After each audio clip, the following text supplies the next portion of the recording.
মক্কার উশৃঙ্খল যুবকরা নবীরে উদ্দেশ্য করে তখন চতুর্দিক থেকে পাথর মারতে লাগলো। যায়েদ ইবনে হারেসা রাসূলের পালক সন্তান ডাক দেয়া বলে, আমি একবার দৌড়ায়া রাসূলের সামনে গেলাম, ডাইনে গেলাম, বামে গেলাম, চতুর্দিক দিয়ে আমি ঘুরতে লাগলাম, সমস্ত পাথরের আঘাত আমার শরীরে নিচ্ছিলাম, কিন্তু হঠাৎ করে কয়েকজন আমারে ধরে ফেললো। আমার আর কিছু করার ছিল না, বৃষ্টির মতো আল্লাহর পয়গম্বরের শরীরে পাথর মারতে লাগলো রে, পাথর মারতে লাগলো। পাথরের আঘাতে আঘাতে পয়গম্বরের শরীর থেকে রক্ত বাহির হইতে লাগলো। এ ময়মনসিংহের মায়েরা, একটু চিন্তা করে দেখেন তো কতটা জোরে আঘাত লাগলে পরে চামড়া পেটে রক্ত বাহির হয়। শরীর থেকে রক্ত বাহির হইতে লাগলো।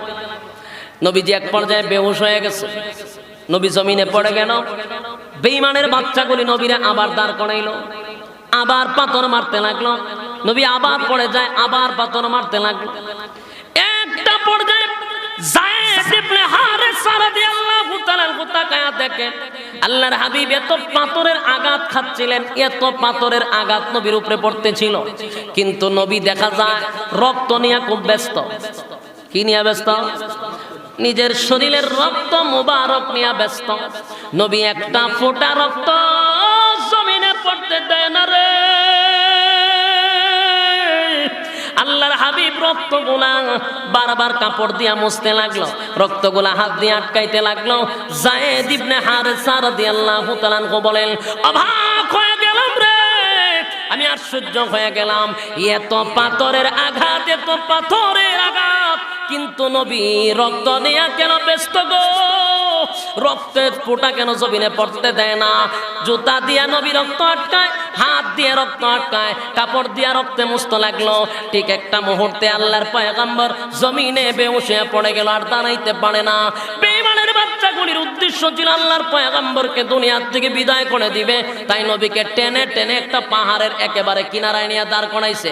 নবী বেহুশ হয়ে পড়ে আছে, ওই বেঈমানের বাচ্চাগুলি পাহাড়ের চটিলায় ওইটা দাঁড়াইছে, দাঁড়াইয়া বিশাল একটা পাথর আল্লাহর নবীর উপরে ছেড়ে দিবে। ওই পাথর পড়লে নবী দুনিয়ার থেকে বিদায় হয়ে যাবে।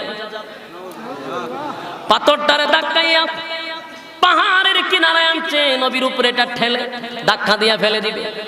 যেই মাত্র পাথরটা ধাক্কা মারলো, যায়েদ ইবনে হারেসা রাদিয়াল্লাহু তাআলা বলেন, আমি শুনতে পেয়েছি একটি গায়বী আওয়াজ, আমার কানে একটা আওয়াজ আসতে লাগলো।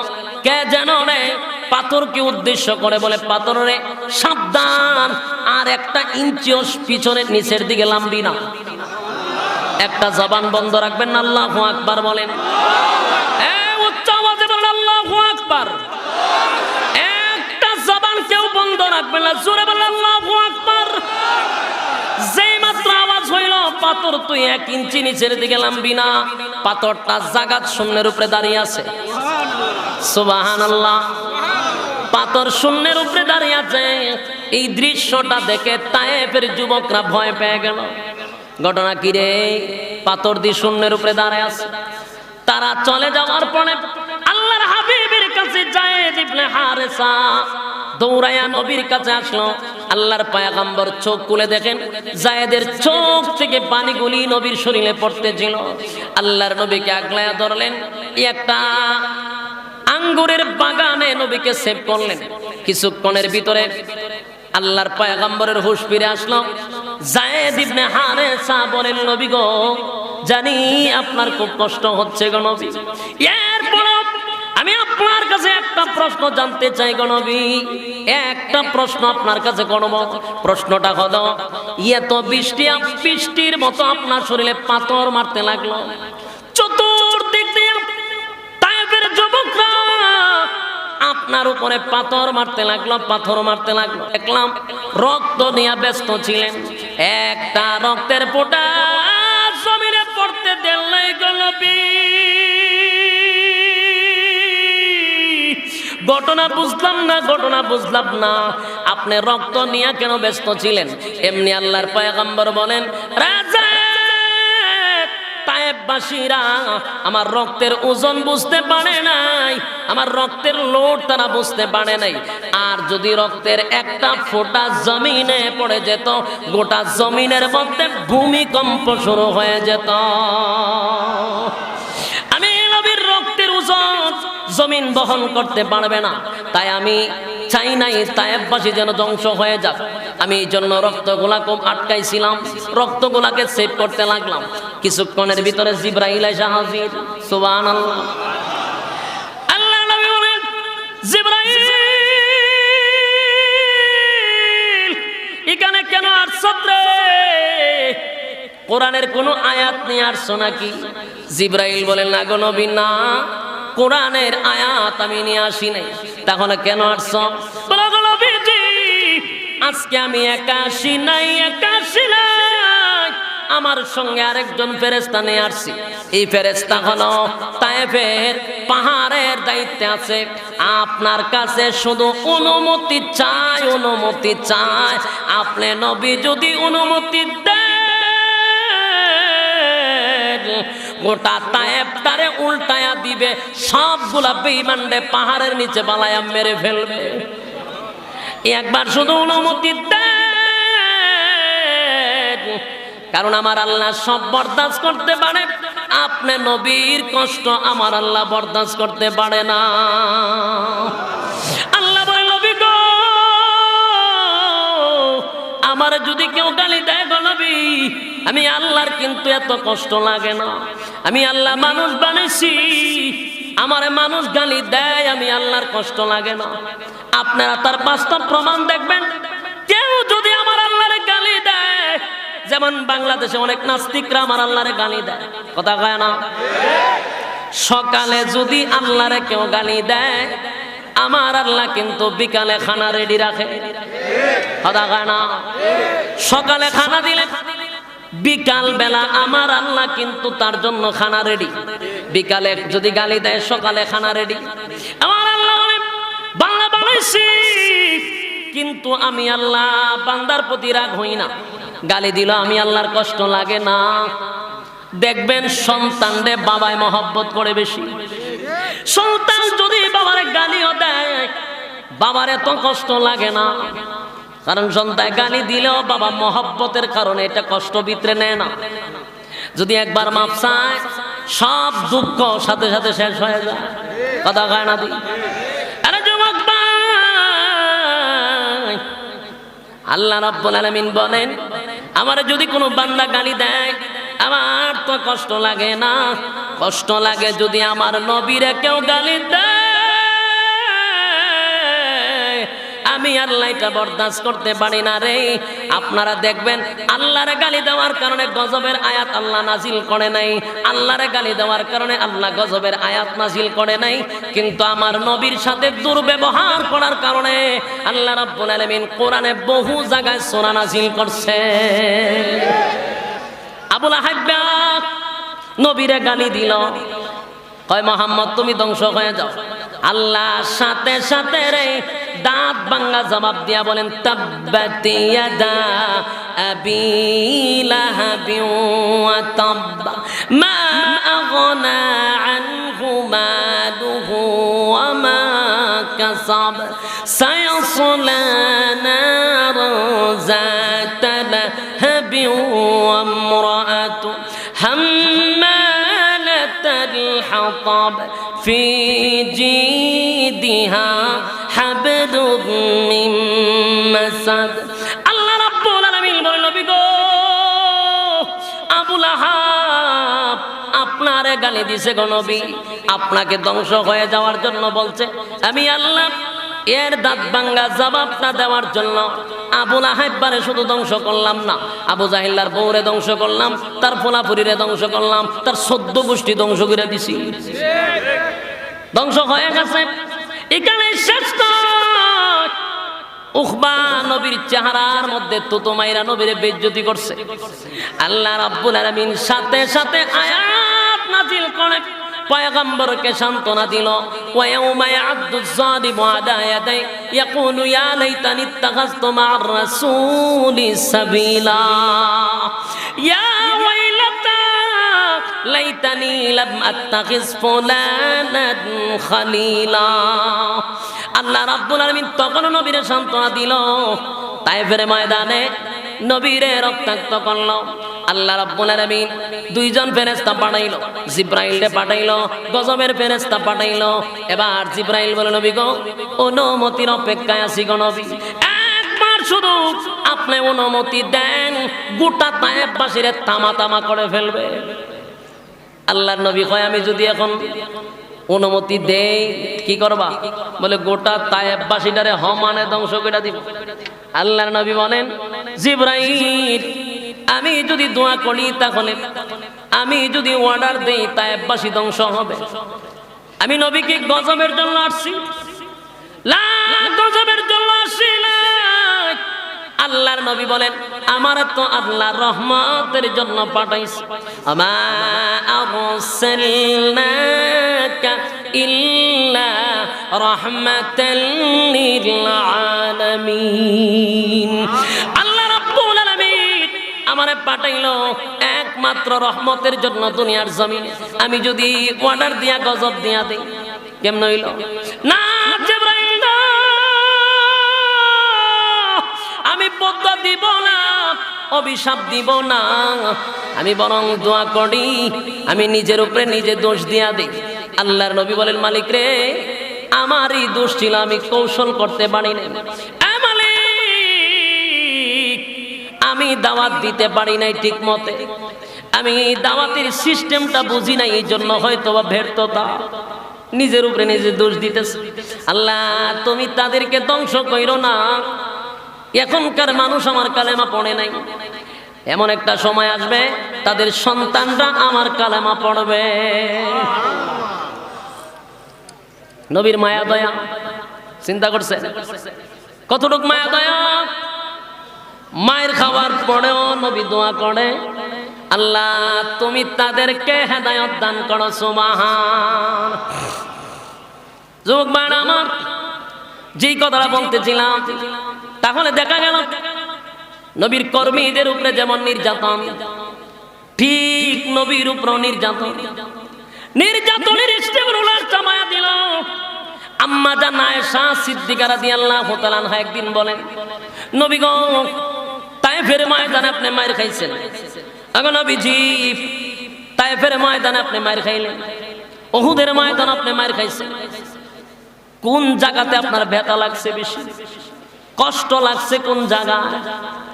নবীজি চোখের পানিগুলো ছেড়ে দিয়ে কান্না আর বলে, আয়েশা, উহুদের ময়দানে আমার দান ভাঙছে, উহুদের ময়দানে আমার মাথা দিয়া লোহা ঢুকে গেছে, আমার মাথা ফাটাইছে, রক্ত বাহির করছে।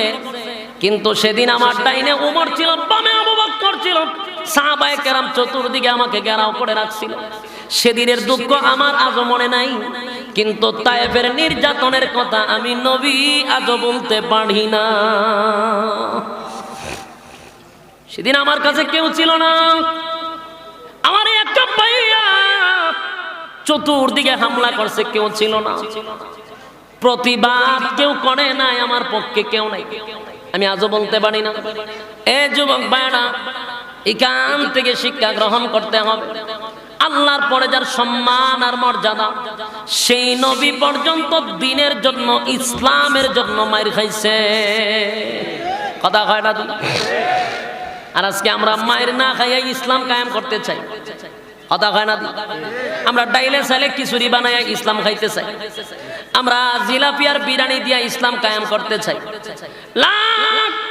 যতদিন না পর্যন্ত ইসলাম নামক বৃক্ষের নিচে আল্লাহ রাব্বুল আলামিন বলেন, ইসলাম হলো একটা বৃক্ষ, সেই বৃক্ষের নিচে পবিত্র রক্ত লাগে।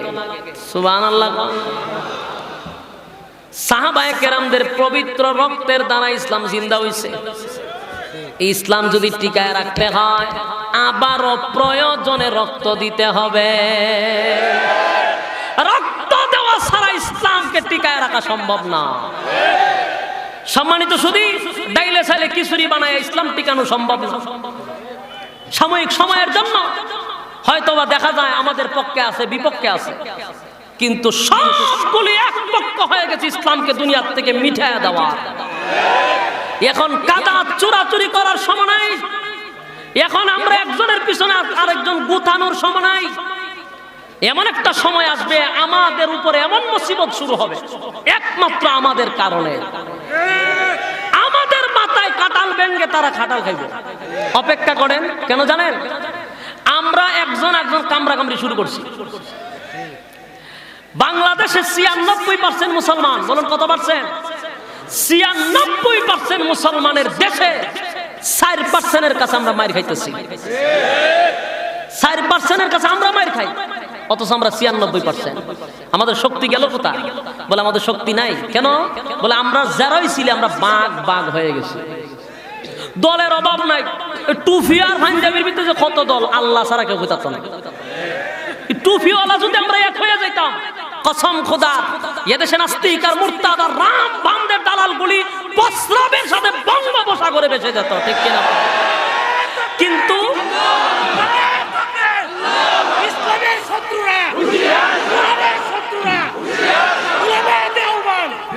সম্মানিত শুধু আমরা টুপিওয়ালাকে বাংলাদেশে কম। আমার এক প্রশাসনের লোক একদিন আমার গাড়ি আটকাইছে, আটকায় কাগজপত্র দেখতেছে। আমার এক হুজুর একটা কথা বলে, আপনারা হুজুরের মতো এত দলকা প্রশাসনে আমার কয়। আমি কই কথাটা কইবার আগে তো ভাই আমার আসলে শিক্ষা হওয়ার দরকার যে আমি গাড়িতে বাড়িলাম কেন। আজকে আপনি আমার ওয়াজ করেন, আমি আপনার ওয়াজ শুনতে হইতেছে। আমার এবার ওয়াজ করে আপনারা হুজুরের মধ্যে এত দলকা, খালি কামড়া কামড়ি, খালি কামড়া কামড়ি। আমরা টুপিওয়ালার যদি এক হয়ে যাই, কসম খোদার বাংলাদেশে টুপিওয়ালার অভাব নাই। কিন্তু সমস্যা হলো আমাদের মধ্যে যেই পরিমাণ হিংসা ঢুকছে, এখন এক টুপিওয়ালা আর এক টুপিওয়ালা দেখতে পারি না। আফসোস লাগে আমার, একটা আর একটার সেনাও দেখতে পারে না। দেশে আবার ইসলামের স্বপ্ন দেখেন আপনারা, কারে দোষ দিবেন? আমাদের শত্রু তো আমি অন্যরা দেখতেছি না, আমাদের শত্রু আমরাই। একটা আর একটা দেখতে পারে না, খালি কাদা সুরা সুরি, ইডারে ডাক্কা মারে, ইডারে টালা মারে। টুপির ভিতরে পর্যন্ত আমরা দেশের রাজনীতি ঢুকাইছে। উষা টুপি হইলে আরেক দলের, নেশা হইলে আরেক দলের, খারা হইলে আরেক দলের, সুক্কা হইলে আরেক দেশের। এই টুপির গুতাগুতির সুডে আমি নিজে একটা টুপি বানাইছি, যে এটা আমার টুপি, কোনো দল নাই আমার। ওমা তো সুক্কা বললে কইটা অমুকের দালাল, উষা বললে কইটা হোমুকের দালাল। তেনে তোর কেউ দালালের দরকার নাই, আমি আমার নিজে বানাইছি, এটার নাম হই দিয়েছে আশরাফি টুপি। অহন খার দলের আছি দেখে লই, আমি আমার একক। কারণ টুপির ভিতরে আমরা দল ঢুকাই দিছি। আরে ভাই, একটা মানুষ জেনারেল শিক্ষিত, টুপি একটা পাইছে ফিনছে, এটা তো দেখা যায় অমুক দলের রে, অথচ কিন্তু দল বুঝে মাথার দিছে না, টুপি একটা পাইছে মাথার দিছে, হেরে লয়ে গেছে দল। এই দেশে ইসলামের স্বপ্ন কেমনে দেখেন? আমাদের এক হওয়া দরকার। যেই পরিমাণ কাদা সুরাসুরিটি ফেসবুকে ঢুকলে দেখা যায়, যতটা গুতাগুতি করে প্রোফাইল পিকচার টান দেয় না, দেখা যায় মৌলবী, শার্ট প্যান্টওয়ালা দেখি না, খালি মৌলবী দেখি। কেন এত চুলকানি কেন? জাতির আর কত হাসাবেন আপনারা? জাতিরে হাসায়েন না। ঐক্য ছাড়া বিকল্প কোন রাস্তা বাংলার জমিনে নাই।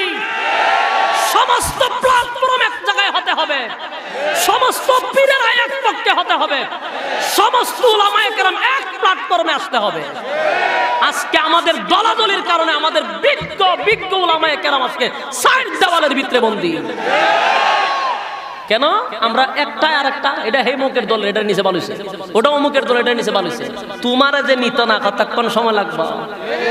বাড়াম তোমার উপরে শুরু হইব, খালি সময়ের অপেক্ষা করো। কামরা কামড়ি করতেছ না, কইরা তো আরো মানুষের মন থেকে সরাইতেছে। যাই হোক, একটা লোককে ভালোবাসতাম, হের কামরা কামড়ির গুতাগুতি হইতাম, দূর তোর শুদ্ধ উষ্টুরি দেখতে পারি না। প্রত্যেকটা মানুষের ভিতরে এমন ঘৃণা সৃষ্টি করতেছে। কেন ভাই? আমরা জাতির রাহবার, আমাদের মধ্যে যদি এত হিংসা থাকে, তো জাতি আমাদের কাছ থেকে কি শিখবে? এই জন্য আমাদের দিল থাকতে হবে দরদ দিল। আমরা সবাইকে বুকে টান দিয়ে আনবো। যদি আপনার ভিতরে হিংসা থাকেও, এটা ভিতরে কবর দিয়া দেন, দিয়া হইলো একজনের বুকে টান দিয়ে আনেন। আমি খারাপ, আপনি তো ভালো, কথা হয় না। আমি খারাপ কিন্তু আপনি ভালো না, তো আপনি ভালো মানুষ, আমার মতো খারাপ মানুষ, সেটা যদি ভালো করতে পারেন আলহামদুলিল্লাহ, কথা হয় না। মানে আমি খারাপ, আপনি ভালো, ভালো মানুষ সিলাইতে দেন, হ্যাঁ খারাপ, এর সদ্য গোষ্ঠী বয়কট করে দেন, তাহলে আপনি ভালো নেন কেমন? আপনি ভালো মানুষের গুণ হবে আমার নিয়ে আপনি ভালো করেন, আপনি আমার মহব্বত করে কাছে নেন, এটা হলো আপনার গুণ। আমাদের মধ্যে গুণটা নাই, আমাদের মধ্যে শুধু টানা টানি, হেসরা হেসরি, এগুলো আমাদের ভিতর থেকে সরাতে হবে। পারবো তো ইনশাআল্লাহ? কারে কইতাছি? আমরা নিজে কইতাছি, আপনারা না। দোয়া করেন আমাদের জন্য। সম্মানিত শুধু আল্লাহর রাসূল ছিল আল্লাহর পরে যার সম্মান আর মর্যাদা, সেই নবীরও ইসলামের জন্য, দ্বীনের জন্য নবীর শরীরে রক্ত ঝরাইছিনি। কিন্তু সাহাবায়ে কেরামরা 313 জন মিল্লা গোটা বেঈমান গোষ্ঠীরে ধ্বংস করে দিল। কেন? ঐক্য ছিল। কি ছিল? ঐক্য ছিল, এক ছিল। আমরা আজকে বাংলাদেশে 96%। আমরা যদি খালি এক হই, এদেশে হেরা ফালাইবার রাস্তা পাবে না। যদি আমরা কালকে এক হই, পরের দিন একটা থাকবে না। কিন্তু আমরা এক হইতাম না, হেরাও যাইতো না। ঠাডা আমরা কপালে ভর্তি থাকবো, অপেক্ষা করতে থাকে। সম্মানিত শুধু আসুন, রাসূলের উপরে নির্যাতন, সাহাবায়ে কেরামদের উপরে নির্যাতন, যেখানে পায় সেখানে মারে, যেখানে পায় সেখানে মারে। নির্যাতনের স্টিম রুলার চাপায়া দিছে। সাহাবায়ে কেরামরা একটা পর্যায়ে রাসূলের কাছে আইসা বলতেছে, আপনি আল্লাহর কাছে কোন আমরা যেন আল্লাহ সাহায্য করে, আর পারতেছি না। কেউ আল্লাহ বলার কারণে জিহ্বার মধ্যে প্যারাক মেরে দিছে। আসিনি নাউজুবিল্লাহ এলাকা এটি কই রাখছে? মোমো শিখাইলে এই সমস্যাটা, গুথা না দিলে আওয়াজ বেরো না। আপনি তো আজকে আল্লাহ বলতে পারতেছেন, কিন্তু আল্লাহ শব্দটা জবান দিয়া বলা গেছে না, প্যারাক মেরে দিছে। বেলালের জিহ্বার মধ্যে প্যারাক মেরে দিছিল, জিহ্বা ফুইলা গেছিল। গলার মধ্যে রশি লাগায় মরুভূমিতে টানতো। অপরাধ কি? ঈমান আনার কারণে। এরপরে রাসূল তাদেরকে আদেশ করতেছেন, তোমরা মন খারাপ করবা না। আল্লাহর পক্ষ থেকে সাহায্য আসার আগে আগে যদি তোমরা শাহাদাত বরণ করো, আমি রাসূল ওয়াদা দিছি তোমাদের জন্য জান্নাত ওয়াজিব হয়ে যাবে। তো রাসূল সান্ত্বনা দিছে। ঠিক এই মুহূর্তেই নির্যাতিত মুসলমানদেরকে সান্ত্বনা দেওয়ার জন্য আল্লাহ রাব্বুল আলামিন এই ঘটনারে কেন্দ্র কইরা সূরা বুরুজ নাজিল করে দিয়েছে। সান্ত্বনা দিচ্ছে। এই সূরা বুরুজের ভিতরে যে ঘটনাগুলি আল্লাহ তুলে ধরছেন, এই ঘটনাটা রাসূল দুনিয়াতে আসার বহু বছর আগের ঘটনা। বলুন, রাসূল দুনিয়াতে আসার পরে না আগে? প্রায় 70-80 বছর আগের ঘটনা। তখনকার এক জালেম শাসকের ঘটনা, তখনকার এক জালেম বাদশার ঘটনা। আল্লাহ রাব্বুল আলামিন রাসূলের নবুয়ত পাওয়ার পরে সাহাবায়ে কেরামদেরকে সান্ত্বনা দেওয়ার জন্য সেই ঘটনা শুনাইয়া মুসলমানদের ঈমান চাঙ্গা করে দিয়েছে। সুবহানাল্লাহ। ঈমান কিভাবে চাঙ্গা হইল শুনতে চান আপনারা? ধৈর্য আসেনি না? সাইরা দিতা, সাইরা দিলে ডাবল সুবিধা, আমার অসুবিধা না। আপনারা যদি শুনতে চান তাহলে আমি আলোচনা করতে পারি। এতক্ষণে খালি সূরা বুরুজ আইছি আমি, এখন এটার ভিতরে ঢুকুম, গর্ত বাই করুম, বাদশা বাই করুম। রাজি আসেননি? তাহলে একটু মনোযোগ দিতেই। এই সূরা আল্লাহ নাজিল করলো তখনকার সাহাবায়ে কেরামদের নির্যাতনের শিকার ছিল সাহাবায়ে কেরাম। তাদেরকে সান্ত্বনা দেওয়ার জন্য আল্লাহ সূরা বুরুজ নাজিল করে জানাইয়া দিল, ঈমানের পরীক্ষা যুগে যুগে আসবে, উত্তীর্ণ হতে হবে যদি জান্নাত পেতে চাও। বলুন, জান্নাত পেতে হলে পরীক্ষা ছাড়া না পরীক্ষায় উত্তীর্ণ হতে হবে? প্রত্যেকটা মুমিনের জন্য পরীক্ষা আসবে। যত ঈমান শক্ত বেশি, তত ঈমানের পরীক্ষা তত বেশি। আপনার ঈমান যত দুর্বল, পরীক্ষা তত দুর্বল। ঈমান যত শক্ত, পরীক্ষা তত শক্ত। সুবহানাল্লাহ। তাহলে বোঝা গেল পরীক্ষা আমাদের দিতেই হবে। পরীক্ষায় উত্তীর্ণ হলেই আল্লাহর তৈরি জান্নাত। আল্লাহ সূরা বুরুজ নাজিল করে বলেন, ওয়াস-সামাই যাতিল বুরুজ ওয়াল ইয়াউমিল মাওউদ ওয়া শাহিদিন ওয়া মাশহুদ কুতিলা আসহাবুল উখদুদ।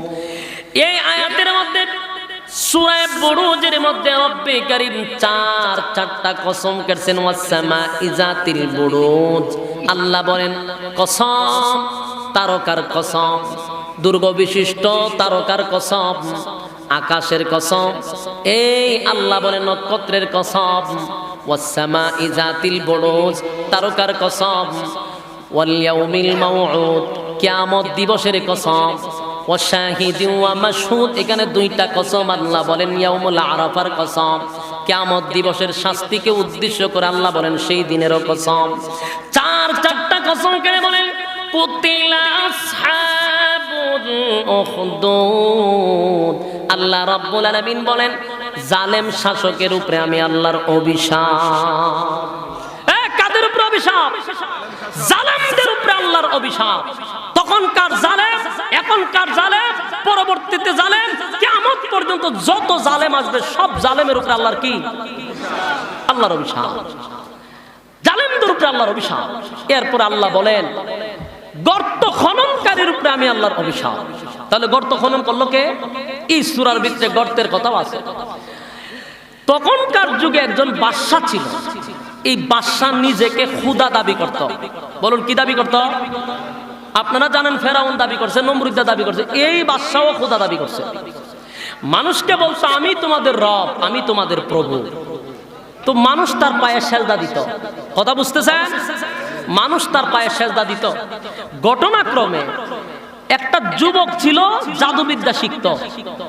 এই যুবক যাচ্ছিল রাস্তা দিয়ে, হঠাৎ এক জায়গায় ওয়াজ হয়। তো এক পাদ্রীর মুখ থেকে ওয়াজ শুনতে শুনতে তার ওয়াজটা খুব ভালো লাগছে। সে এই পাদ্রীর হাতে হাত ধরে কালেমা পড়ে ঈমান আনছে। কথাগুলি মনোযোগ দিয়ে শুনেন। ঈমান আনার পরে যুবক চিন্তা করলে এই পাদ্রী তো সুন্দর সুন্দর কথা বলে, তার কথা তো অনেক মজা। বাদশা যে খোদা দাবি করে এটার আবার অস্তিত্ব কি? পাদ্রী যে খোদার গোলামি করে সেটাই তো সঠিক কথা, যা বুঝলাম। গোপনে ঈমান আনছে। কিছুদিন যেতে না যেতেই যুবক একবার রাস্তা দিয়া যায়, খালি মাথার মধ্যে একটা টেনশন, বাদশা খোদা সঠিক না পাদ্রীর খোদা সঠিক। এটা নিয়ে তার মাথার মধ্যে প্রচুর চিন্তা যে আমি খারে খোদা মানবো। বাদশাও খোদা দাবি করে, পাদ্রীও তার আরেকজন খোদা দাবি করে। এই ভাবনা মাথায় আসার পরেই রাস্তা দিয়ে যাইতে গিয়ে রাস্তার মধ্যে দেখে বিশাল এক প্রাণী বসা। মনে করেন একটা বাঘই বসা। এখন দেখে বাঘের যন্ত্রণা, এই বাজুর মানুষ আসতে পারে না, ওই বাজুর মানুষও যাইতে পারে না। এখন যুবক কয় আজকে আমার একটা পরীক্ষা হবে। পরীক্ষা হলো পাদ্রীর খোদা যদি সঠিক হয়, দিল মারার সাথে সাথে যেন প্রাণীটা মারা যায়। বাদশা যদি খোদা হয় তাহলে প্রাণী যেন না মরে। আল্লাহ তার দোয়া কবুল করছে। বুঝতেছেন কথা? এটা কিন্তু কোনো গিচ্ছা না। আপনারা যদি মনে করেন হুজুরে মনে গিচ্ছা কয়, গিচ্ছা না, এটা সূরা বুরুজের তাফসীরের মধ্যে ঘটনাটা উল্লেখ করা হয়েছে। এখন আসুন, যুবক যেই মাত্র ঢিল মারলো, বাঘটা জাগাত মারা গেছে। কোন বর্ণনায় আছে বাঘটা কিন্তু চলে গেছে, ধরুন মরে গেছে। মরে যাওয়ার পরে দেশের মানুষ যারা উপস্থিত ছিল এরা দেখিয়া কয় সর্বনাশ, এই যুবকের ভিতরে কিছু একটা। কারণ আমরা বাংলাদেশ হইলে তো আরো সারছি। বাংলাদেশও ফু দিয়া ডিম ফাটাইলেই বেড়া বেড়ি সিরিয়াল ধরে, বাবার ভিতরে আছে। বাবায় যদি ল্যাংটা থাকে এরপরে কয় আছে। ওহম যদি কই কিতা আছে রে দেখাই দিলেছে, কয় মুখ সামলায় কথা বলবেন, ওনার ভিতরে যা আছে আপনার ভিতরে তা আছে। এরকম আমাদের সাথে তর্কও করে। তো ওই যুবকে যখন বাঘ মারছে, বুঝেননি তার জনপ্রিয়তা কি পরিমাণ বাড়ছে। মহিলা পুরুষ সব দলে দলে লাইন ধরছে। আর আল্লাহ তার মধ্যে এমন কিছু গুণ দিছে, সে যখন কাউরে ফু দিত অথবা দোয়া করত, রোগ ভালো হয়ে যেত। কুষ্ঠ রোগী আসলে আল্লাহর কাছে দোয়া করলে ভালো হয়ে যায়। কারো চক্ষু না থাকলে দোয়া করলে চক্ষু ভালো হয়ে যায়। সুবহানাল্লাহ। গোটা দেশের মানুষের মধ্যে লারা পড়ছে, এই যুবক তো মারাত্মক, তার কাছে গেলে রোগ ভালো হয়। তো বাদশার দরবারে একজন মন্ত্রী ছিল। মন্ত্রী ছিল না দুইটা চক্ষু, সে অন্ধ ছিল, দেখতো না। তো চক্ষু যখন দেখে না, এর খানের মধ্যে খবর গেছে অমুক জায়গায় গেলে তোমার চক্ষু ভালো হবে। এক যুবকে চোখ ভালো করে দেয়। বলুন তো দেখি, যার জীবনে চক্ষু নাই তার চক্ষুর প্রতি আকর্ষণ আছে না নাই? মানে তো দুনিয়া দেখে নাই। এই কথা শোনার পরে মন্ত্রী একটা বাস্কর ভিতরে টাকা পয়সা সোনা দানা যা আছে সব বইরা লইয়া গেছে যুবকের কাছে। গিয়া কয়, যুবক, এটার ভিতরে যত টাকা পয়সা আছে সব তোমার। কেন? বিনিময়ে চক্ষু ভালো করে দিবা। যুবক কয়, চক্ষু তো আমি ভালো করি না। কথা বুঝতেছেন? জিগায় চক্ষু ভালো করে কে? যিনি ভালো করেন তিনি হলেন আমার রব আল্লাহ। জোরে কর না। করুন আর গুরুস্থান দাঁড়ায় কবর জিয়ারত করুন সমান। এতগুলা মানুষ এরার মুখ দিয়ে আওয়াজ বাই করতে পারি না। আহা, ময়মনসিংহ এর মানুষ বেশি সরল। কত সরল বালান একটু আওয়াজ দিয়ে। সম্মানিত সুধী, ভালো করে কে? আল্লাহর নাম লইতে কি কষ্ট? জবান যদি বন্ধ জায়গার পরে কিতা করবে? আল্লাহর নামটা তো জুড়ে বলা দরকার। দেখছেন নি ভারতে এক মহিলা আল্লাহর নাম নেওয়ার কারণে গোটা দেশের মধ্যে কম্পন সৃষ্টি হয়ে গেছে। আমরা যে ঠিক কোন আপনারা লজ্জা লাগে না? আপনারা কয়বার আল্লাহু আকবার কইছেন? একটা বোনের আওয়াজ গোটা বিশ্বকে তুলফার করে দিছে। সোশ্যাল মিডিয়াতে 70% উপরে আল্লাহু আকবারের স্লোগান চলছে এবং তার পা থেকে মাথা পর্যন্ত পুরাটা ছিল কলজা কলজা। কতগুলা রাম ভামদের সামনে জয় শ্রীরামের স্লোগান চলছিল, তখন আমার বোন মুস্কান বলেন আল্লাহু আকবার, আল্লাহু আকবার, আল্লাহু আকবার। এই আওয়াজ দিয়ে বলেন লিল্লাহি তাকবীর, লিল্লাহি তাকবীর। আল্লাহু আকবারের কথার মধ্যে এটেন বোমার চেয়ে আরো পাওয়ার। এটা আমার বোন মুস্কান দেখায় দিছে। গোটা বিশ্ব কাঁপছে তার আওয়াজে। বাপরে বাপ, আমি যখন ভিডিওটা শুনি কয়েকবার দেখি যে আওয়াজটা দিচ্ছে, বাস্তবে যখন দেখি মাটিটা কাঁপতেছে। তার কথার মধ্যে স্পিড দেখছে কি জজবা তার ইমানের মধ্যে। আল্লাহু আকবার কয়ে যখন স্লোগান দেওয়া শুরু করছে, আমার মনে হয় রাম বামদের প্রস্রাব শুরু হয়ে গেছে। এটার মধ্যে এত পাওয়ার, এত পাওয়ার। তা আপনারা আওয়াজ দিতে বড় লজ্জা করে, ঠিক না? একটা বোন যদি আল্লাহু আকবারের তাকবীর দিয়ে গোটা বিশ্ব খাবাইতে পারে, আপনি কি এই তারাখান্দা খাবাইতে পারেন না? কথা হয় না? অন্তত তারাখান্দাটা খাবাই দেয়। সম্মানিত সুধী, ওই যুবক বলল কে ভালো করে? কে? আরো জোরে আল্লাহ ভালো করে। মন্ত্রী কয় এ বেটা, আল্লাহ যদি ভালো করতে তো তোর কাছে আসলাম না, আমি তো সারা দিন আল্লাহর কাছেই থাকি। এর ধারণা ছিল আল্লাহ তো খুব আমার বাদশা, তা আমি তো বাসার দ্বারই থাকি, বাসা তোর চোখ ভালো করতে পারে না। যুবক কয় তুমি যারে খুদা মানো, হে খুদা নাই, হইলো হুদা। এ খুদা হওয়ার কোনো যোগ্যতা নাই। এ বন্ড, এ তোমাদের কাছ থেকে খুদা দাবি কইরা সবকিছু লুটপাট করে নিতেছে। তাহলে বাদশা ছাড়া কি আরো কোনো খুদা আছে? বলে অবশ্যই আছে। বলে কে? আসমান জমিনের মালিক, তোমারে আমরা যে সৃষ্টি করছেন উনি হলেন আমাদের রব আল্লাহ। এবার মন্ত্রী কয় যদি এটা বাদশায় শুনে, তোরও গর্দান শেষ, আমারও শেষ। কেউ শোনার দরকার নাই, আমার চোখটা ভালো করে দেয়, আমি জায়গা। যুবক কয় একবার বলছি চোখ আমি ভালো করি না, করে আমার আল্লাহ। এখন মন্ত্রী হয়তো তোর আল্লাহরে চোখ ভালো করে দিত। যুবক কয় এমনে হবে না। তো কেমন হইব? কয় আগে আমার রবের উপরে ঈমান আনতে হবে। ঈমান আনার পরে আমি আমার রবের কাছে আরজি করবো যে আল্লাহ ভালো করে দেন। আল্লাহ যদি ভালো করে দেয়, মন্ত্রী হয় বিপদ বললাম। আবার মন্ত্রী চিন্তা করতেছে চোখ যদি বালা তাহলে আমার রব মানতে অসুবিধা কি? সে কইল জীবনে চোখ কিরকম দেখছি না, পৃথিবী কেমন দেখছি না, মানুষ কিরকম দেখছি না, যা তোর রব যদি আমার চোখ ভালো করে দিতে পারে আমি ঈমান আনলাম। যুবক দোয়া করছে, মন্ত্রীর চোখ ভালো হয়ে গেছে। এখন যার যাটা না এটা যদি হয় তাহলে লাফালাফি বেশি। জীবনে চোখ দেখছে না, তখন যখন চোখ খুললা দেখে মানুষ কিরকম এটা তো জানতো না, এখন তো লাফায়, ব্যাঙের মতো খালি লাফায় আনন্দের ছুটে। এটা কিতা দেখলাম, দুনিয়া এত সুন্দর, মানুষ এটা কিরকম।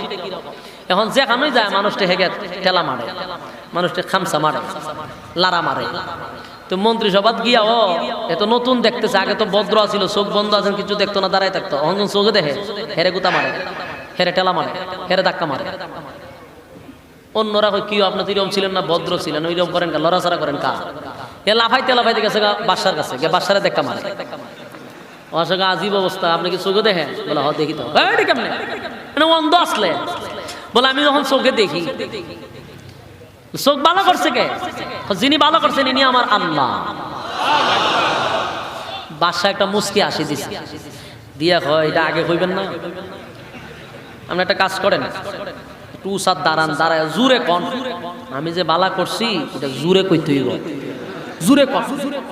হে মনে করছে খুদা তো তা আমি যে বালা করছি এটা আস্তে কষ্ট করে জুরে কন।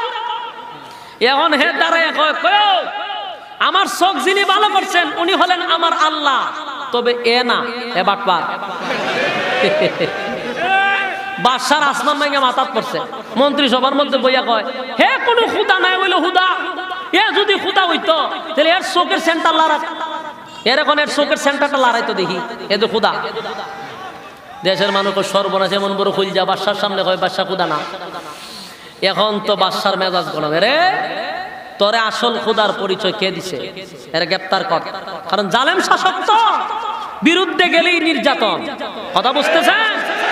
বিরুদ্ধে গেলেই নির্যাতন, নির্যাতন আর নির্যাতন। এবার তাকে নির্যাতন করা শুরু করলো, এমন ভাবে নির্যাতন, রিমান্ডে নিয়ে মাইর লাগাইলো, কতরে আসল প্রভুর নামকে শিখাইছে। এক পর্যায়ে মন্ত্রী মাইর খাইতে যেতে কয়, অমুক এলাকার এক যুবক, আপনি যারা জাদুবিদ্যা শিখান সে আমারে আসল রবের পরিচয় শিখাইছে। বাদশাহ যুবকরে গ্রেফতার করছে, গ্রেফতার করে আইনা কয়, এ যুবক, তুই বলে মানুষের শরীরে হাত দিলে রোগ ভালো হয়, কুষ্ঠ রোগ ভালো হয়, চক্ষু ভালো হয়, তো জাদুবিদ্যা শিক্ষা তো ভালো শিখছস, তোরে তো রাষ্ট্রীয় ভাবে পুরস্কার দেওয়া দরকার। আমি জাদুবিদ্যা শিক্ষা কিছু পাইছি, তুই কিতা পাইছ? চোখ তো আমি ভালো করি না, করে তো আমার রব আল্লাহ। বাদশা কয়, আমি না অন্য কেউ? বলে, আপনি কোনো খুদা উদা না, আমি যাকে খুদা মানি তিনি আসমান আর জমিনের মালিক, যার কোনো গুম নাই, তন্দ্রা নাই, যিনি আমাদের পালনে ওয়ালা, উনি হলেন আমাদের রব আল্লাহ। বাদশা কয়, আরো গ্রেফতার কর, বিরুদ্ধে গেছে, গ্রেফতার কর। গ্রেফতার করে রিমান্ডে নিয়ে ফিরা শুরু কর।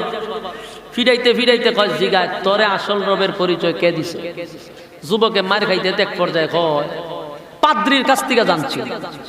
পাদ্রিরও গ্রেফতার করছে, পাদ্রিরে গ্রেফতার করে রিমান্ডে মাইর লাগাইছে। মারতে মারতে কেউ আর কালেমা ছাড়ে না, বাদশারে খুদাও মানে না। বাদশা হয় মেজাজ গরম হয়েছে, মাইরা হইতো না, এরা দুনিয়াতে বিদায় করে দেয়, কারণ এরা থাকলে এই ভাইরাস আরো ছড়াইব, সুতরাং মাইরালা। খুব খেয়াল করবেন সূরাটা কেন নাজিল হয়েছে, ভালো করে শুনেন। এই বাদশা করলো কি, মন্ত্রীরে বাঁধছে বালা করে, ভাইদা মাথার উপরে খরাত রাখছে। খরাত, খরাত চিনেন না আপনারা? গাছ দেখাড়ে এই খরাত রাখছে মাথার উপরে, রাইকা বলতেছে, খোদা আমারে মানবি? যদি মানস ছেড়ে দিন, আর যদি না মানস দুই ভাগ করে দিন। এখানে যারা মুসলমান, আমি সহ যত বড় বুজুর্গই হোক, আল্লাহ ভালো জানে, মাথার উপরে যদি খরাত রাখে, ইমান খার কতটুকু টিকব? কথা দিয়ে কন্যা, যেই জাতির 5 টাকার কাছে ইমান বিক্রি হয়, এই জাতির মাথার উপরে যদি খরাত রাখে, আর যদি হয় ইমান আছে না গেছে, আল্লাহ ভালো জানে। আমরা সহ বলতেছি, কতটুকু ইমান থাকবো এটা মালিক ভালো জানে। তবে দোয়া করার দরকার, আল্লাহ তুমি এমন পরীক্ষা আমাদেরকে দিও না, কারণ আমরা ইমান দুর্বল, আমরা এই পরীক্ষা দিলে আমরা টিকতাম না। করাতটা মাথার উপরে রেখে দুইটা ভাগ করে লাম, আমারে খোদা মানবি? কিন্তু আমি মনে করছিলাম মন্ত্রী মনে ফল্টিবাজ, মন্ত্রীর যে এত শক্ত ইমান। মন্ত্রী কয়, রে বাদশাহ, দুনিয়া তাওয়ার পরে চোখ কিরকম দেখছি না, যেই রবের পরিচয় পাইছি, রব আমার দুনিয়া দেখার সুযোগ করে দিছে, জীবন গেল আমি রবের উপরে ইমান ছাড়বো না। চিন্তা করছেন ইমান কারে? বাদশাহ এই দুইজনের সামনে তার মাথাটারে করাত দিয়া দুই ভাগ করে দিছে, এইভাবে শরীর দুই ভাগ করে ফেলাই দিছে। এটা দেখলে তো অনেকের ইমান যাবে, ও বাবা রে আমার ইমানের দরকার নেই, আমার বাঁচতে রাজি। আমরা যে ইমান, এখন দেখেন ওই পাদ্রিরে ধরছে, ধরে কয়, পাদ্রি মন্ত্রীরে দুই ভাগ করছি, আমারে খোদা মানবি? না। পাদ্রিরও দুই ভাগ করছে মাঝখান দিয়ে।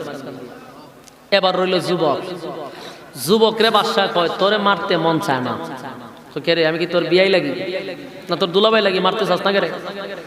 কারণ তুই লিগি আমার দেশের একটা সম্পদ, তোরে জাদুবিদ্যা শিখাইছি, তুই যদি একবার খালি আমার খোদা মানস, তোরে রাষ্ট্রীয় সম্মান দিব। না মানস দুই ভাগ করো। যুবকে কয়, দুইজন লোকরে তুই দুই ভাগ করছিস, এটা তো আমি দেখছি, এর থেকে কোনো কঠিন শাস্তি থাকলে আমার দে, কালেমা ছাড়বো না। চিন্তা করছেন ইমান কারে? বাদশা কয়, সর্বনাশ, সর্বনাশ, তইলে তোর আমি এবার মারবো না, এর থেকে কঠিন শাস্তি দিব। দে। এবার বাদশা তার বাহিনী নিয়া তারে হাতে পায়ে বাইদা কয়, পাহাড়ের উঁচু টিলায় তুলবি, সেখান থেকে ধাক্কা মেরে ফেলে দিবি, পাথরের আঘাতে আঘাতে ভর্তা হয়ে যাবে, দেশের মানুষ দেখে যেন ভবিষ্যতে আমার ছাড়া অন্য কাউরে খোদা না মানে। চিন্তা করছে, যুবকরে বাইদা পাহাড়ের উপরে নিচ্ছে। এবার যুবক দোয়া করছে আল্লাহর কাছে, আরে মালিক আমারে হেফাজত করেন, আর এই বেঈমানগুলিরে ধ্বংস করেন, কারণ আমি বাদশারে কিছু খেলা দেখাইতে চাই, আল্লাহ আমার একটু সময় দেন। সাথে সাথে যুবকের দোয়াটা আল্লাহ কবুল করছে রে। যেই বাহিনীরা তারা নিয়ে আসছিল, ওই বাহিনী পাহাড়ের উপরে ধ্বংস হয়ে গেছে। যুবক জিন্দা সশরীরে বাদশার সামনে গিয়া দাঁড়াইছে। দাঁড়ায় কয়, বাদশা রে, আমি তো ফিরে আসছি। বাদশা কয়, সর্বনাশ, তোরে না ফাটাইলাম আমি পাহাড়ের উপরে বাহিনী দিয়া? বাহিনী কই? বলে আলুর ভর্তা হইছে। তুই বাঁচলে কেমনে? বলে আমার রব আমারে বাঁচাইছে। বাদশার মেজাজটা গেছে গরম হইয়া, কয় তোরে তো এমনি হইতো না, আরো কঠিন শাস্তি দিতেই। এবার বাদশা কয়, তোরে আমি আবার সাগরের মাঝখানে ছেড়ে দিব, আত্মবাইদা। আবার স্পেশাল বাহিনী দিয়া সাগরের মাঝখানে ফাটাইছে, প্রচন্ড ঢেউয়ের মাঝখানে বস্তার ভিতরে বের ফেলাই দিত। যুবক সাগরের মাঝখানে গিয়ে দোয়া করে, এ মালিক, আমি আরো সময় চাই, বাদশারে আর একটু খেলা দেখাইতে হবে। আল্লাহ আমারে হেফাজত করেন গো, তাদেরকে ধ্বংস করে দেন। সাথে সাথে আল্লাহ যুবকের দোয়া কবুল করছে, ওই বাহিনী গুলারে সাগরের মধ্যে ধ্বংস করে দিল। যুবকরে আল্লাহ সশরীরে বাদশার সামনে দাঁড় করাইয়া দিছে। এবার বাদশা যুবকের দিকে তাকায় বলে, যুবক রে, আমি আশ্চর্য হয়ে গেলাম, ট্রেনিং প্রাপ্ত সেনাবাহিনী দিয়া আমি পাহাড়ে পাঠাইলাম, সেখানে আমার বাহিনী মারা গেল।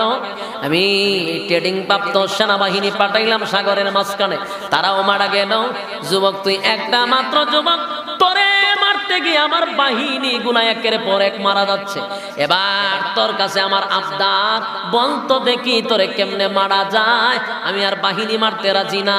আরে যুবক, তোর পায়ে ধরে বলি, বল তোরে কেমনে মারতে হবে। এবার যুবক বলে, আমারে মারতে কি তোর বেশি সব? বাদশা কয়, তোরে মারলে আমার বড় আনন্দ। বলে আনন্দটা কেড়ে? বলে আনন্দ হইল দেশের মধ্যে ক্ষুধা দাবি করি আমি, আমারে সবাই ক্ষুধা মানে, আর তুই একমাত্র ব্যক্তি আছো যে আমারে ক্ষুধা মানে না। এখন তোরে মাইরা লাইলে ভাইরাস মুক্ত, আমারে আর কেউ ক্ষুধা নিষেধ করবে না, সবার কাছে আমি ক্ষুধা, একমাত্র তুই ব্যতীত। তোরে মারিলে সব শান্তি। যুবক কয়, তাহলে মারতে চাস? বলে হ্যাঁ। কয়, তাহলে আমার মন্ত্র দিয়ে আমারে মারতে হবে। বলুন কি দিয়া? তার মন্ত্র দিয়া তারে মারতে হবে এবং আমার কৌশলে মারতে হবে, আমি যেইভাবে বলবো সেইভাবে। বলে সব করতে রাজি, কিন্তু বিনিময়ে তোর মারতেই হবে। যুবক কয়, তাহলে শোনো, দেশের প্রত্যেকটা নাগরিককে একটা মাঠে একত্রিত করতে হবে। কোনো একটা নাগরিক যেন ঘরের ভিতরে না থাকতে পারে। পুরা দেশে তুমি ঘোষণা করে দাও, সবাই যেন এক জায়গায় আসে। দেশের বাদশা সবাই রে আইন জারি করছে, যারে ঘরে পাওয়া ওইবারে ক্রস ফায়ার করা হবে। বলুন তো কেউ ঘরে থাকবো? সব আইছে এক মাঠ আছে। এবার বিশাল একটা স্টেজ বানাইছে, যুবকরা এখানে বাইন্দা রাখছে, এইভাবে ঝুলাই রাখছে। এবার যুবক কয়, সব মানুষ যা আসছে আমি একটা মন্ত্র শিখাইয়া দিব, এটা প্রত্যেকের কানে কানে পৌঁছতে হবে, যদি না পৌঁছে আমি মরবো না। বাদশা কয়, বেজালো ভালাইছস, এখন এটা পৌঁছাইতাম কেমনে? বলে মেশিন আবিষ্কার কর। এখন মানুষকে শোনানোর জন্য আওয়াজ যেইভাবে শোনানো যায় সিস্টেম করছে। এবার যুবক কয়, তুই একটা তীর নে হাতে, নিয়া যত জোরে পারস জোরে বলবি, বিসমিল্লাহির রাব্বিল গুলাম, এই কথা কইয়া তীরটা মেরে দিবি। যেই মাত্র তীরটা মারছে, সাথে সাথে যুবক মারা গেছে। আচ্ছা, মরার পরে কাহিনী শেষ হওয়ার কথা না? শেষ তো, যুবক মেরে লিছে না? এখন তো বাদশার আর কোন টেনশন নাই। কিন্তু আল্লাহ মোর ঘুরাইয়া দিছে। বলুন কি দিছে? মোর দিছে ঘুরাইয়া। যুবক রে মাইরা সবচেয়ে বড় বিপদে পড়ছে বাদশা। হ্যাঁ, কথা বুঝতেছে? বাদশা মানলো যেন পৃথিবীতে আর কেউ আমার ছাড়া খোদা না মানে, কিন্তু এই যুবক রে মাইরা বাদশায় পড়ছে বিপদ। যেই মাত্র যুবক মারা গেছে, দেশের সমস্ত নাগরিক ডাক দিয়া বলে, এতদিনে আমরা আসল রবের পরিচয় পেয়েছি। হইল নি খা? দেশের মানুষ কয়, ওহন গিয়া পাইছে আসল রবের পরিচয়। এই বাদশা তো খুদা না, আমরা এখন বুঝতে পারছি সে কোনো খুদা হতে পারে না, সে হুদা। সুতরাং আজকের থেকে আমরা বুঝতে পারলাম এই যুবকের খুদাই হলো সঠিক খুদা। বাদশা যদি খুদা হইতো, তাইলে তো বাদশা সর্বপ্রথম এই যুবকরে মারতে পারতো। কথা হয় না? পাহাড়ে নিল, মারতে পারলো না। এরপরে যেই যুবকরে পাহাড়ে নিল মারতে পারলো না, সাগরে নিলে মারতে পারলো না, শুলিতে ঝুলাইলে মারতে পারলো না, তার মন্ত্র দিয়া তারে মারলো। বোঝা গেল তার প্রভুর নাম নেওয়ার কারণে সে মারা গেছে। এই প্রভুই হলো সঠিক প্রভু। আমরা তার উপরে ঈমান আনলাম, সুবহানাল্লাহ। দেশের লক্ষাধিক মানুষ কালেমা পড়ে সব ঈমানদার হয়ে গেছে। বাদশার কবলা ঠাড়া পড়ছেনি, কিন্তু বাদশা হলো জালেম শাসক। বলুন বাদশা জালেম। যেই মাত্র কালেমা পড়ছে সবাই, বাদশার চান্দি পুরা গরম। মারলাম কয়জন? 3 জন। মারছে কয়জন? কালেমা পড়ছে কয়জন? লক্ষাধিক। সুবহানাল্লাহ কইতেন না? বাদশার পুরা চান্দি গরম। মারলাম 3 জন, তখন কালেমা বলল লক্ষাধিক। এখন কি করা যায়? এখন কি করা যায়? কিন্তু বাদশা তো জালেম। বাদশা সিদ্ধান্ত নিছে, খুদা যদি আমার না মানে দেশের সব মাইরালাম। নাউজুবিল্লাহ বাড়ি দিয়া, খুদা যদি আমার না মানে দেশের সব মানুষ মাইরালাম, দেশের সব মানুষ মাইরালাম।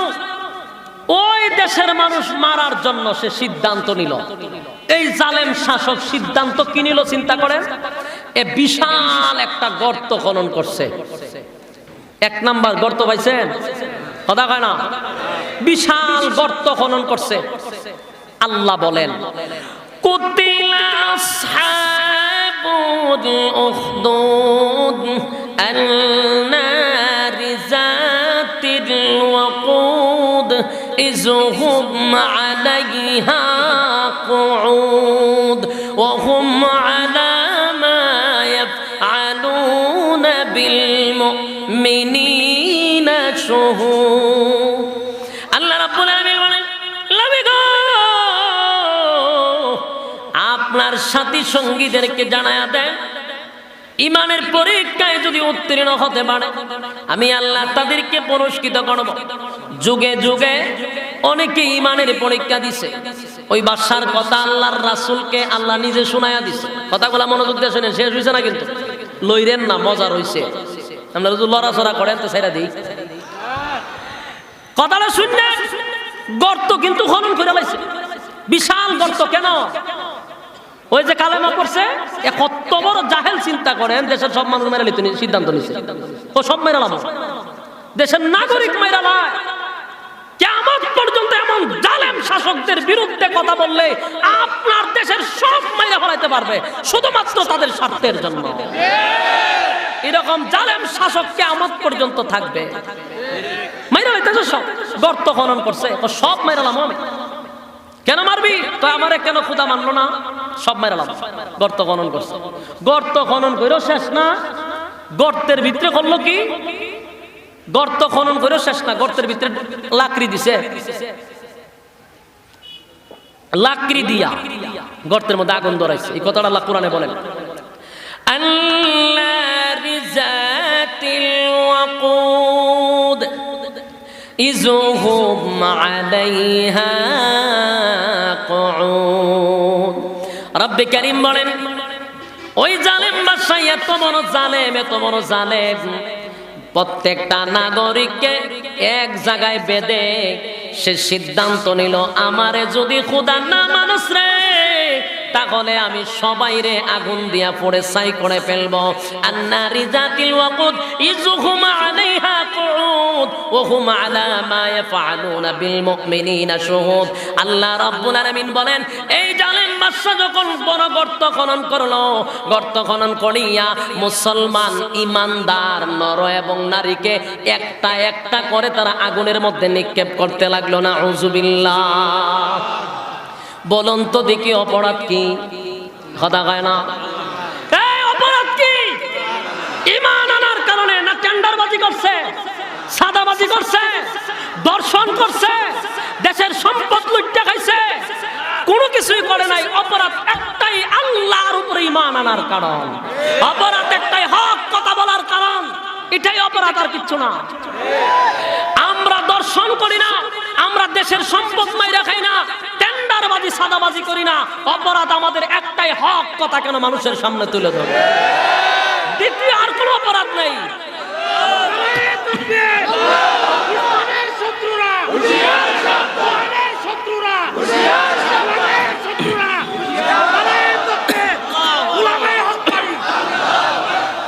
যুবক ভাইরা, এই জালেম শাসক নিরপরাধ মানুষদেরকে ধরে ধরে আগুনে পুড়ে ছাই করে দিল। এক একজনকে ধরে আর আগুনে নিক্ষেপ করে, মানুষগুলি পুড়ে ছাই হয়ে যাচ্ছে।